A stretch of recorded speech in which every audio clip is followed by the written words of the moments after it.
Do music genres need more official subcategories, like how there's conscious rap or trap music in hip hop? Or do we need to just get rid of the entire label of genres altogether? What's going on, y'all? My name is Mo, your friendly neighborhood music head, and I'm here to explore this concept with you guys. So without further ado, let's get this started. I like when artists push their creativity outside of what people expect of them. A lot of my favorite artists are those that just don't really fit into a specific genre's box. I like to call those artists genre benders. For example, I love Drom's music, largely because he can sing just as well as he can rap.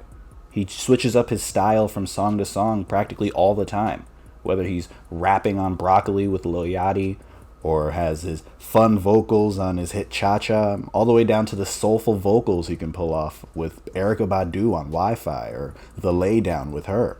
Another artist like this for me is Black. Not Six Lack, Black. He embodies this unofficial movement of trap soul so well that teeters the line of R&B and hip-hop from song to song, and Black simply raps and sings at a very high level. So when it comes to artists like this, it can be a disservice to call someone like Drom just a rapper when he can hit an amazing range of falsetto vocals. Calling Black a R&B singer undersells his impressive rapping ability that he showcases all the time. There are a lot of talented artists out there that can really push their sound in various different directions. So putting them into the box of a genre can really put a hamper on the artist's ability to expand and broaden their sound to various audiences. So what about the idea of abolishing music genres? Your reaction might be just as hesitant as mine was at first, but just hear me out for a sec. I first heard of this concept a few weeks ago on Twitter from the artist Tinashe, where she tweeted out, "Abolish genres in music artists, and instead categorize individual songs by sonic nuances such as tempo, chill versus energetic." For the music world, the idea of outright abolishing genres is pretty radical, but she made some very interesting points in responses to fans. One person asked what category Tinashe prefers her music classified in, to which she replied, "Exactly my point. It doesn't fit into a category." And that sentiment I can definitely understand from her because she's regularly making music that really doesn't fit into a simple box. After years of RCA Records essentially mismanaging her career, she finally came out with her debut independent release, Songs for You, and it was a perfect showcasing of just how versatile she is as an artist. She's making upbeat R&B on Save Room for Us, R&B duets with Black on Touch and Go, rapping on Hopscotch, dance records with Die a Little Bit, down to the guitar acoustic vocals on Remember When. And she's certainly not alone in this world of genre bending. Charli XCX is another perfect example of this. When I was first paying attention to her music last year, I saw a lot of positive reviews about her album Charli, but when I saw that it was being labeled a pop album, I'll admit, I steered away from it because I just wasn't a big fan of pop at the time. Now I've come along to enjoy a lot more artists, but when I saw pop, I thought, hey, I'll listen to that later. But when I finally listened to it, I realized it's nowhere near just a pop album. She's making dance records with electronic elements, hip-hop elements, experimental. This isn't just pop, and calling it pop is putting it into a box that it really doesn't deserve to be in. So when I see Charli tweeting out, "I do not identify with music genres," I completely get it, because there's no real way to categorize what type of music she's making. Even outside of the artists that teeter in this world of pop, there's plenty of acts that this still definitely applies to.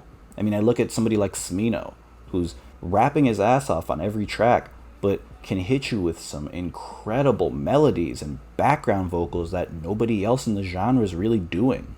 Or someone like Isaiah Rashad, someone who's a very gifted rapper, but still hits you with a lot of singing on tracks like Nelly, the single, or West Savannah from Sylvia Demo. Sure, these guys are rooted in hip-hop, but it's not just hip-hop. That's what I'm really trying to say here. To the original Tinashe tweet that I was speaking on, she made another very interesting point to somebody else's reply. Someone said that this is a very interesting idea, but the music could also be categorized by subjectivity, to which Tinashe responded, "The problem is that it already is categorized by subjectivity, typically racially based. That's why I suggest more of an algorithm-based model, kind of like Pandora." To what she said about it being racially based, she's absolutely right. It's been well documented that the music business has a long-standing history of white supremacy, marginalizing black art, taking advantage of naive black artists, not properly compensating them, and so much more since the 1920s. In the 1920s to 40s, this black music was called race records. From the 40s and on, it was known as rhythm and blues.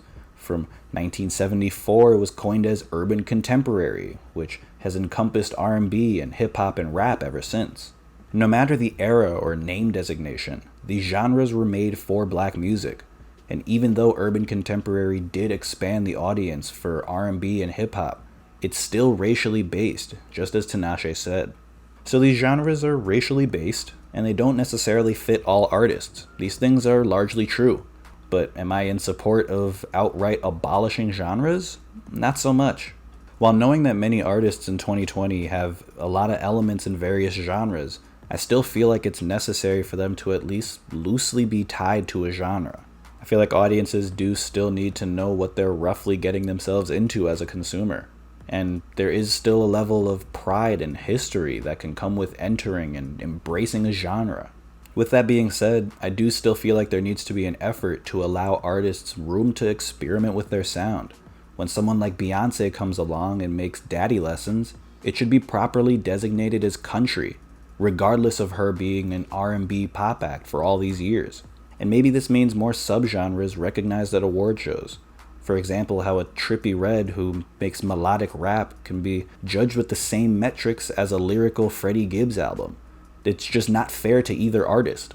I'd argue that there needs to be more official subgenre categories to accommodate for the different lanes that artists can go under the broad umbrella of, say, hip-hop or R&B or pop. Regarding these racially based genres, rather than disposing of genres altogether, I think that removing the term urban from the music industry is the first step of many towards necessary change. While many efforts need to be made in terms of correcting the racist wrongdoings that record labels have been thriving on over this past century, I feel like removing the term urban is simply just one of those necessary steps towards positive change, something that the Recording Academy has done, and I'm hoping continues to make changes towards. So I may be against outright abolishing genres, but definitely let me know in the comment section what you guys think about this whole concept. It's something that I don't really think has a right or wrong answer, so definitely want to hear you guys' opinions. But that's it for this video. Hope you guys enjoyed it. You guys probably already know the drill here. Like and subscribe if you haven't already. Please share the content if you found it remotely interesting. Every little share on Twitter or Instagram, or simply just like sending the link to somebody, means the absolute world to us small content creators. So please and thank you, and hope you guys have a good one. Peace.